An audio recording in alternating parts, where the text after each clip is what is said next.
God bless you. خداوند کے زندہ کلام میں سے آج ہم پڑھیں گے مرکز کی انجیل 5واں باب اور پہلی آیت سے۔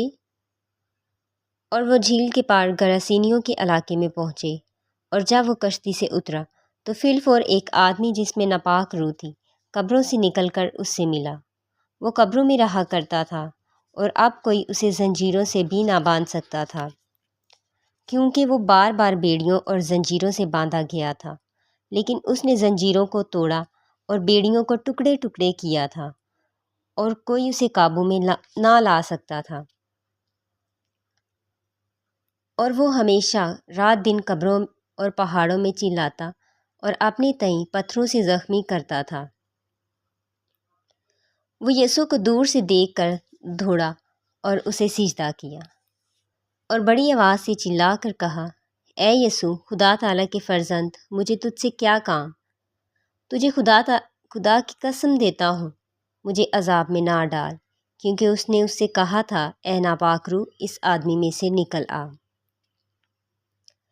پھر اس نے اس سے پوچھا، تیرا نام کیا ہے؟ اس نے اس سے کہا، میرا نام لشکر ہے، کیونکہ ہم بہت ہیں۔ پھر اس نے اس کی بہت منت کی کہ ہمیں اس علاقے سے باہر نہ بھیج۔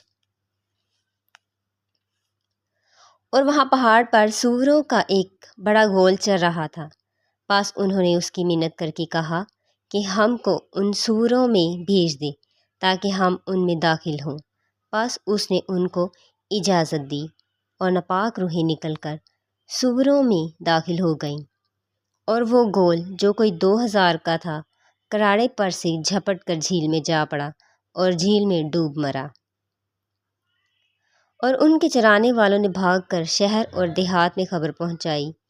پس لوگ یہ ماجرا دیکھنے کو نکل کر یسوع کے پاس آئے، اور جس میں بدروہیں یعنی بدروحوں کا لشکر تھا اس کو بیٹھے اور کپڑے پہنے اور ہوش میں دیکھ کر ڈر گئے۔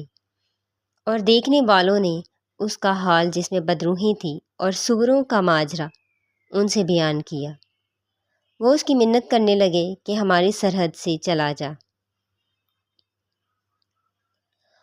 اور جب وہ کشتی میں داخل ہونے لگا تو جس میں بدروہیں تھی اس نے اس کی منت کی کہ میں تیرے ساتھ رہوں، لیکن اس نے اسے اجازت نہ دی، بلکہ اسے کہا کہ اپنے لوگوں کے پاس اپنے گھر جا اور ان کو خبر دے کہ خداوند نے تیرے لیے کیسے بڑے کام کیے اور تجھ پر رحم کیا۔